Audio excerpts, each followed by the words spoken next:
Voilà une problématique sociale que nous abordons avec la ministre des Solidarités et du Logement, Minari Galnon. Bonsoir. Bonsoir en tous les cas, vous qui me regardez, recevez le collier de l'amour et de la paix dans vos foyers. Alors avant tout, je voulais vraiment transmettre mes sincères condoléances à la famille qui vient de perdre ce monsieur-là dans des conditions inexplicables et je souhaite que cela s'arrange au plus tôt. En tous les cas, vous avez mon soutien. Fatereho, pour revenir à notre propos, est-ce que le pays, le nouveau gouvernement a mesuré l'ampleur des violences exercées sur les personnes âgées dans la cellule familiale? Bien sûr, mais tout d'abord, je voulais vous dire que ces problèmes qui se placent de maltraitance, ce sont des problèmes sociétaux d'un monde moderne. Mais savez-vous que dans les îles éloignées, j'étais il n'y a pas longtemps aux Marquises, comme au Tuamotu, il y a aussi de belles choses qui se passent pour ces Matahiapo dans les familles.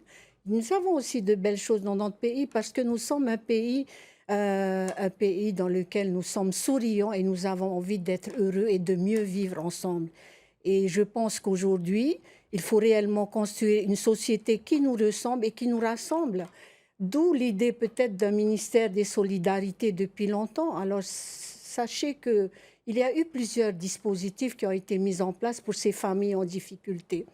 Et je pense que pour notre gouvernement, nous souhaitons remettre l'humain au centre de nos préoccupations. Alors ce sont aussi les familles, bien sûr que les personnes âgées font partie des familles et je vais vous dire, c'est un message fort que je souhaiterais dire ce soir de la part de notre gouvernement. Sachez que les personnes âgées, c'est grâce à elles que nous existons. Rien que ça, si nous nous posons les bonnes questions, comment faire pour ne pas leur faire du mal? Eh bien, c'est de nous dire que c'est grâce à elles que notre histoire existe, c'est grâce à elles que je suis là, donc je dois la respecter. Aussi, chers amis, sachez que je travaille en union comme ce que notre président nous a demandé pour tous les ministres que nous sommes. Nous travaillons en interministérialité, mais je préfère dire que nous travaillons en union parce que nous savons exactement qu'il faut travailler ensemble. Par exemple, à l'école, commencer par les enfants depuis qu'ils sont plus jeunes, à se respecter, à respecter les autres, à respecter l'enseignant comme l'enseignant pareil. Et je dis qu'aujourd'hui, il faut prendre les valeurs fondamentales de nos vies. Il faut revenir à l'essentiel. Vous savez, tous les différents gouvernements ont donné les moyens, ont mis en place des dispositifs pour aider les familles. Des dispositifs qui ne sont pas suffisants, on vient de le voir. Voilà. Avez-vous un plan d'action? Voilà, on dit qu'il n'y a pas, les dispositifs ne sont pas suffisants, d'accord? Parce que personnellement, je suis prête à mettre encore plus de moyens financiers parce que c'est ce qu'on me demande. Mais sachez qu'on peut mettre les moyens financiers qu'on veut, les infrastructures qu'on veut, mais si nous ne sommes pas conscients que nos familles, c'est nous d'abord, c'est chacun d'entre nous, c'est réellement la solidarité, la communauté, eh bien, on ne réussira pas. Voilà. Et c'est pour ça que je dis, nous sommes un peuple pacifique et nous pouvons nous entraider et nous savons ce que ça veut dire, être solidaire et vivre cette vie communautaire. Parmi ces dispositifs d'aide dont vous parlez, il y a les aides aidant FETI, mais l'enquête fait remarquer qu'elles ne bénéficient pas à beaucoup de monde. Finalement, est-ce envisageable d'étendre ce dispositif? Oui, alors vous avez les aidants FETI, vous avez aussi les accueils familiaux, les accueillants familiaux, vous avez les unités de vie, bien sûr. Et sachez que, bien sûr, qu'il faut étendre, surtout, il faut alléger les procédures. Je pense qu'il faut resituer les problèmes parce que ces dispositifs existent et ce que je fais, je travaille. D'ailleurs, je remercie le personnel qui travaille au sein de la DSFE, qui œuvre quotidiennement et qui me suivent actuellement pour qu'on allège les procédures et surtout qu'on aille au plus près des usagers pour qu'ils soient bien informés. En fait, j'ai remarqué que c'est un problème de communication et d'information parce qu'il y a beaucoup d'aides qui ont été mises en place, il n'y a aucun souci.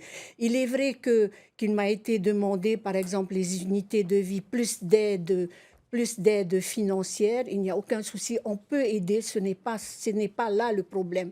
C'est de savoir ce que nous voulons atteindre comme objectif, c'est vraiment le respect des uns et des autres et que nos familles se sentent heureuses. Il faut qu'on vive bien dans nos familles d'abord. Et qu'est-ce qu'il faudrait faire de plus pour soulager ces familles polynésiennes? Alors d'abord, ce que je voudrais mettre en place, c'est une école de la parentalité pour les jeunes parents.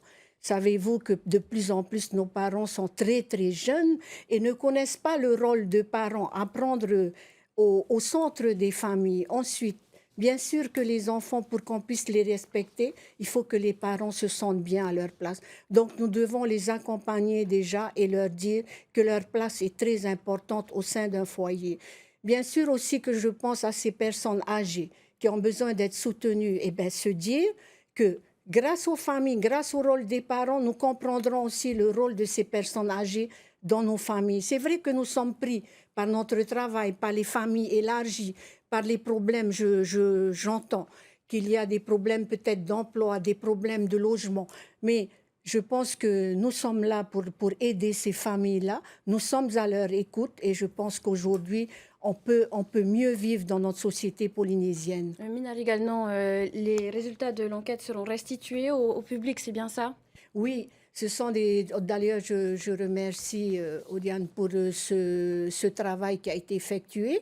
Sachez qu'on va organiser un colloque ensemble du 28 au 30 août à l'université, puisque vous savez que ces études-là ont été mandatées par le ministère des Solidarités. Je remercie d'ailleurs ma prédécesseure parce que c'est un sujet très important pour notre société actuellement.